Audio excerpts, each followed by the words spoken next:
நண்பர்களே, நார்வே என்ற நாட்டில் நம்முடைய தமிழ் படங்கள் ஒரு விழாவாக கொண்டாடப்பட போகிறது என்பதை எண்ணி பார்க்கும் பொழுது சந்தோஷமாக இருக்கிறது. தமிழ் படங்கள் வெளிநாட்டவர்கள் தமிழ் படங்களை அங்கீகரிக்க தொடங்கிவிட்டார்கள். அந்த படங்களை அவர்கள் அணைத்துக் கொள்கிறார்கள் என்பதை எண்ணும் பொழுது சந்தோஷமாக இருக்கிறது. இதற்கு முன்பு நடந்த ஒரு நார்வே தமிழ் திரைப்பட விழாவில் என்னுடைய பிள்ளைகள் வெற்றிமாறன், சீனு ராமசாமி ஆகியோர் கலந்து கொண்டதும் அவருடைய படங்கள் கலந்து கொண்டதும் எனக்கு நினைவில் வருகின்றன. இந்த தடவை எந்தெந்த படங்கள் போகின்றது என்று ஓரளவு எனக்கு தெரியும். அதில் சில படங்களை நான் பார்த்திருக்கிறேன். பல படங்கள் அற்புதமான படங்கள். ஒரு சில படங்களோடு என்னோடு அதோடு ஒட்ட முடியவில்லை. அது என்னுடைய குறைபாடாக கூட இருக்கலாம், படங்களின் குறைபாடு அல்ல என்று நினைக்கிறேன். It could be my defect and nothing to do with the films. உன்னுடைய எண்ணங்களை நச்சுப்படுத்தாத ஒரு சினிமா, அது நல்ல சினிமா. ஒரு நல்ல சினிமா ஆகிறதுக்கு ஒரு ஒரு ஒரு அங்கம் அது என்று நான் நினைக்கிறேன். நார்வேயில் இப்பொழுது வெங்காயம் பட இயக்குனர் குறிப்பிட்டார், சில கட்டுப்பாடுகள் இங்கே எதெல்லாம் நிராகரிக்கப்படுகிறதோ அதை அவர்கள் நிபந்தனையாக வைத்திருக்கிறார்கள் என்று சந்தோஷமாக இருக்கிறது. இங்கிருந்து போகும் படங்கள் அங்கே வெற்றிமாலை சூடி பல விருதுகளை வந்து திரும்ப வேண்டும் என்று நான் எதிர்பார்க்கிறேன், வேண்டுகிறேன். இங்கிருந்து செல்லும் பட தயாரிப்பாளர்களுக்கும் இயக்குநர்களுக்கும் என்னுடைய வாழ்த்துக்கள். தமிழ் சினிமா அப்புறம் இந்த கூட்டத்தில் கண்டிப்பாக ஒரு விஷயத்தை சொல்லித்தான் ஆக வேண்டும். பொதுவாக நம்ம கமர்ஷியல் சினிமா என்று ஒரு மாற்றாந்தாயுடைய குழந்தையை பார்ப்பதை போல பார்க்கிறோம். ஒரு விஷயத்தை நினைத்து பார்க்க வேண்டும். இன்று சின்ன வயசு முதல் இன்று வரை நாம் தலையில் தூக்கி வைத்து கொண்டாடக்கூடிய பல படங்கள் இந்த வணிக சினிமாவுக்காக எடுக்கப்பட்ட படங்கள் தான். அது மறந்து விடக்கூடாது. என்னுடைய படங்களை எடுத்துக்கொண்டால் என்னுடைய அழியாத குணங்கள், மூன்றாம் துறை, மூடபனி, மறுபடியும் போன்ற படங்கள் அனைத்துமே வணிக சினிமாவுக்காக எடுக்கப்பட்ட படங்கள் தான். இன்று வரை நீங்கள் தலையில் தூக்கி வைத்து கொண்டாட மூன்றாம் துறை உட்பட வணிக சினிமாவுக்குள் இருந்து கொண்டே, அவருடைய வரம்புக்குள் இருந்து கொண்டே அற்புதமான படைப்புகளை கொடுக்க முடியும் என்பதை நாம் மறக்கக்கூடாது. அதுக்கு வெளிப்போக வேண்டிய அவசியம் இல்லை. அதுக்குள்ள இருந்துகிட்ட you can create some wonders. அதுக்கான ஒரு மனசும் அதுக்கான ஒரு துணிச்சலும் வேணும், அவ்வளவுதான். அந்த துணிச்சல் இருப்பவர்களுடைய சினிமாவை தமிழ் மறக்காது, தமிழ் சினிமா மறக்காது. வெளிநாட்டவர்கள் அதை விரும்பி பார்ப்பார்கள். நம்முடைய மக்களுக்கு அது பயனுள்ள சினிமாவாக இருக்கும். வயிற்றை கெடுக்காத உணவை போல பாசத்தோடு கரிசனையோடு செய்யப்படும் சினிமா இது நல்ல சினிமா என்று நான் நினைக்கிறேன். போகும் படங்கள், பெரும்பாலான படங்கள் இந்த நல்ல சினிமா என்ற வரையறைக்குள் ஒரு வரைவிலக்கணத்துக்குள் அடங்கும் என்று நினைக்கிறேன். அங்கு போய் வர இருப்பவர்களுக்கு என்னுடைய வாழ்த்துக்கள். All the best. தேங்க்யூ.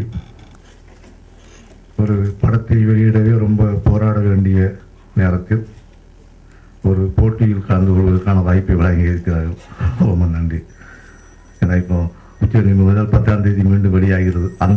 அந்த போராட்டத்தில் மிகப்பெரிய போராட்டமாக எடுத்து நடத்தி கொண்டு இருக்கிறோம். ஒரு பூஸ்ட் மாதிரி வெளிநாட்டிலிருந்து இப்படி ஒரு செய்தி வந்திருக்கிறது. அவர்கள் இந்த முயற்சியை தொடர வேண்டும். நல்ல படங்களை தமிழ் உலகம் இல்லை உலகம் முழுக்க இருக்கிற தமிழர்கள் சார்ந்த உலகம் அறிய வேண்டும். அவர்களுக்கு அடையாளம் காட்ட வேண்டும்.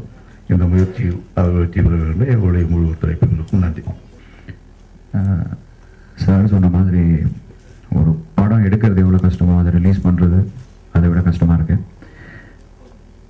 இப்படி ஒரு காலகட்டத்தில் இந்த மாதிரி இப்போ அனௌன்ஸ் பண்ண அந்த 15 படத்தில் வந்து நிறைய கமர்ஷியலாக ஹிட்டான படங்களும் இருக்குது, பெருசாக கமர்ஷியலாக ஹிட் ஆகாமல் பட் நல்ல படங்கள் இருக்குது. பட் ஆனால் எல்லாமே நல்ல படங்கள். ஸோ இந்த மாதிரி ஐடென்டிஃபை பண்ணி எங்களுக்கு வந்து ஒரு பெரிய என்கரேஜ்மெண்ட் முதல் தடவை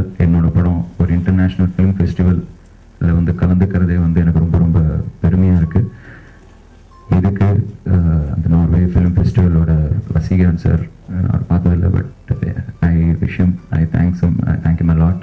தேங்க் காட். நல்ல படங்களுக்கு நல்ல அவார்ட்ஸ் கிடைக்கணும். And all the best to all the directors அண்ட் இந்த படத்தில் ஒர்க் பண்ண எல்லாருக்குமே என்னோட வாழ்த்துக்கள். Thank you very much. பத்திரிகை நண்பர்களே, ஊடக நண்பர்களே, எல்லாத்துக்கும் வணக்கங்க. இது என்னோட முதல் படம் மகான் கணக்கு. நார்வே தமிழ் திரைப்பட விழாவுக்கு தேர்ந்தெடுத்து என்ன மாதிரி ஒரு முதல் படம் பண்ற இயக்குனரும் மிகப்பெரிய படம் பண்ண இயக்குனரோட படங்கள் வரிசையில் ஒரு சிறந்த படமாக தேர்ந்தெடுத்ததுக்கு முதல்ல நான் அந்த ரமணா கதாநாயகன் ரமணா அவர்கள் சொன்ன மாதிரி வசீகரன் அவர்களோட முகத்தை பார்த்ததுல கண்டிப்பாக அவர் வசீகரமாக தான் இருப்பார்னு நான் நினைக்கிறேன். ஏன்னா இந்த மாதிரி ஒரு மிகப்பெரிய விஷயத்தை தமிழ் திரைப்படத்தை சர்வதேச அளவில் கொண்டு போறதுக்கு ஒரு விழா எடுத்து, இன்னொரு நண்பர் சொன்னார், பத்திரிகையாளர் அவர் சொன்னார், அவர் சொந்த கை காசு போட்டு அவர் பண்ணிட்டு இருக்காரு. சொந்த காசு போட்டு படம் எடுக்கிற தயாரிப்பாளர்கள் மத்தியில் அவரோட சொந்த காசு செலவு பண்ணி திரைப்பட விழா நடத்திட்டு இருக்க வசீகரன் அவர்களுக்கு மனமார்ந்த நன்றியை தெரிவிச்சுக்கிறேன். மேலும் இந்த காலகட்டத்தில் திருப்பி சொன்ன மாதிரிங்க, இந்த படம் என் படம் மட்டுமல்ல, மற்ற எல்லா இயக்குனரோட படம் அங்கே போட்டிக்கு வருகின்ற படம் நான் போட்டியாக நினைக்காம நான் ரொம்ப சந்தோஷமா எல்லாத்தோட படங்கள் ஏதோ ஒரு தகுதியில் வெற்றி பண்ணணும்னு நான் என்னோட ஆசையை தெரிவிச்சுக்கிறேன். மேலும் என் படம் இங்கே தேர்வானதுக்கு முழு காரணம் புகழேந்தி ஐயா சொன்ன மாதிரி என்னோட படம் ரிலீஸ் ஆகும்போது கடுமையான புயல், தானே புயலோ அது என்ன புயலோ தெரியல, மிகப்பெரிய புயல், மழை, இடி. ஆனால் அதையும் தாண்டி மக்கள் கிட்ட கொண்டு போய் சேர்ந்து ஊடகத்துறையும் பத்திரிகை துறையும் மட்டும்தான் விமர்சனங்கள் அத்தனையும் அழகா எழுதி மக்களை உள்ள வர வச்சது. என்னால் அவ்வளோ விளம்பரம் பண்ண முடியல, பெரிய படங்களுக்கு இணைய விளம்பரம் பண்ண முடியல. ஆனால் இன்னைக்கு நார்வே தமிழ் திரைப்பட விழாவிற்கும் என்னை அங்கீகரித்த பத்திரிகை தோழர்களுக்கும் ஊடக நண்பர்களுக்கும் என் காலத்துக்கும் இன்றென்றும் நன்றிகள் பற்றிவிட்டு இந்த விழா சிறக்க வாழ்த்துகிறேன். நன்றி, வணக்கம். அனைவருக்கும் வணக்கம். நார்வே தமிழ் திரைப்பட விழாவில் வர்ணம் கலந்துக்கிறதுல எனக்கு ரொம்ப சந்தோஷம். இதற்கு முன்னாடி சில திரைப்பட விழாக்களில் செலக்ட் ஆகிருந்தது. ஆனால் தமிழ் மக்களோட அங்கீகாரம் கிடைக்குதுங்கிறது வந்து ஒரு பெரிய விஷயமா கருதுகிறேன். ஏன்னா நான் பண்ணிட்டு இருந்த வேலையெல்லாம் விட்டுட்டு திரும்ப வந்து தமிழ் படம் எடுக்க வந்திருக்கேன். முதல் படம் தமிழ் படமாக அமைஞ்சு அது ஒரு நல்ல படமாக அமைஞ்சதில் எனக்கு ரொம்ப சந்தோஷம். அதுக்கு அங்கீகாரம் கிடைக்குங்கும் போது அதுக்கு பன்மடங்கு சந்தோஷம்.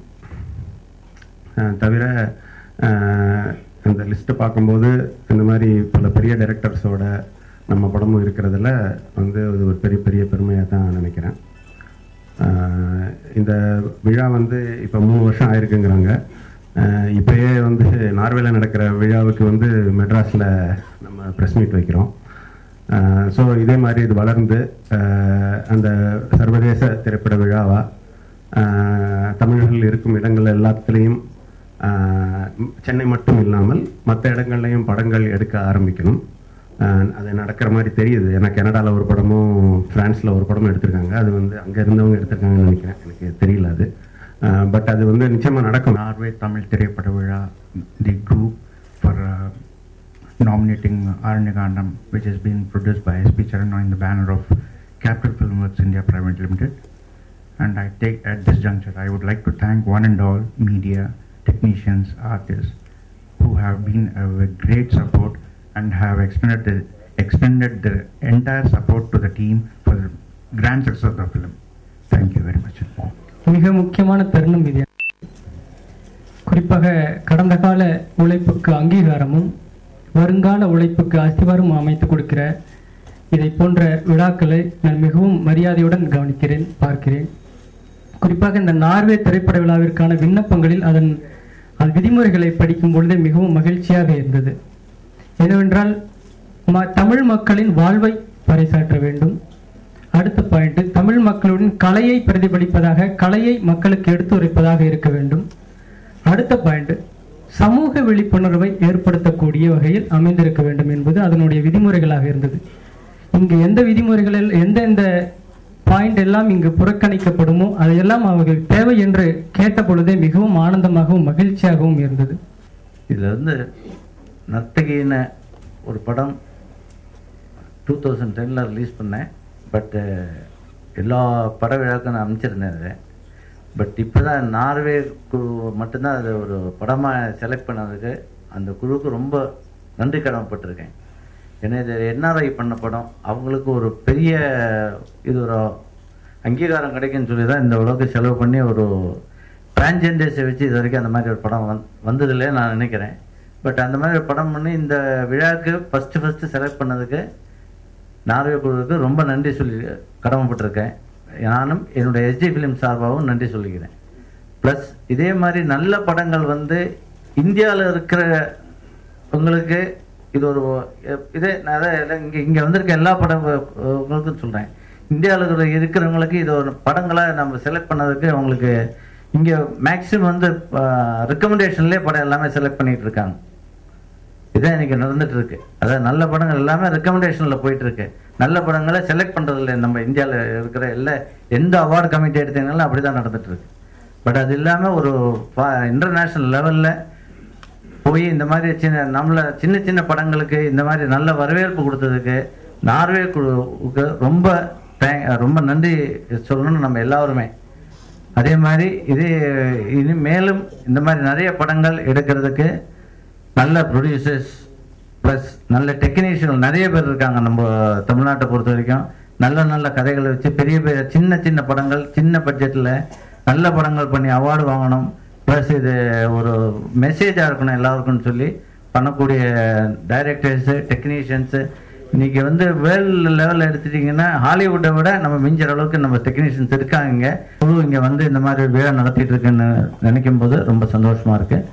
Thank you very much for SG film சார்பாக தேங்க்ஸ் வெரி மச். முதலாக முன்னெடுக்கப்பட்ட ஒரு முயற்சி. இது எப்படி ஆரம்பித்தது, எந்த அளவுக்கு இதற்கு சிரமம் மேற்கொண்டார்கள் என்பதெல்லாம் ஆரம்ப நாளிலிருந்தே பார்த்து கொண்டிருக்கிறோம். உங்களுக்கும் தெரிந்திருக்கும். ஒரே ஒரு தனி மனிதன், வசீகரன் என்கிற தனி மனிதன் மிகுந்த பொருள் செலவு, கை காசு செலவு பண்ணி இந்த ஃபெஸ்டிவலை வந்து ஆரம்பிச்சாரு. இன்னைக்கு வந்து அதுக்கு ஒரு சர்வதேச அங்கீகாரம் கிடைச்சிருக்கு. ஒரு இன்டர்நேஷனல் ஃபிலிம் ஃபெஸ்டிவலில் என்ன நார்ம்ஸ், என்ன ரூல்ஸ் அண்ட் ரெகுலேஷன்லாம் இருக்குமோ அதுக்கு ஒரு இம்மி அளவு கூட குறையாம மிகுந்த கவனத்தோடு வந்து இந்த படங்களை தேர்வு செஞ்சிருக்காங்க. இந்த பட்டியலை பார்த்தா உங்களுக்கே தெரியும். இந்த திரைப்பட விழா பற்றிய செய்திகள், இதுக்குரிய முக்கியத்துவத்தை வந்து மற்ற சாதாரண அதாவது மற்ற திரைப்பட விழாக்களை போல நினைக்காமல் இதற்கு வந்து உரிய முக்கியத்துவம் கொடுத்து சர்வதேச அளவில் தமிழர்கள் எங்கெல்லாம் இருக்காங்களோ அங்கெல்லாம் வந்து போய் சேரணும். அதுக்கான உதவிகளை வந்து நண்பர்கள் பத்திரிகை சகோதரர்கள் வந்து செய்யணும் அப்படின்னு கேட்டுக்கிறேன். இந்த விழாவுக்காக தேர்வு செய்யப்பட்ட 15 திரைப்படங்களை தயாரித்த, இயக்கிய, அதில் பங்கெடுத்த அத்தனை கலைஞர்கள், தொழில்நுட்ப கலைஞர்களுக்கும் என்னுடைய வாழ்த்துக்களை தெரிவித்துக் கொள்கிறேன். நன்றி. வசீகரன் என்றவரும் தனி மனிதன் சொல்லிட்டு இருந்தாங்க. எப்படி தனி மனிதன் ஆவார்? இவ்வளோ பேர் தமிழ் மக்கள் இருக்கும்போது அவர் தனி மனிதன் கிடையாது. நம்ம எல்லாரோட சப்போர்ட்டும் எப்பவும் அவருக்கு உண்டு. இந்த ஃபெஸ்டிவலில் எங்கள் படம் பார்ட்டிசிபேட் பண்ணுறதுக்கு நாங்கள் ரொம்ப பெருமை அடிக்கிறோம். தேங்க்யூ.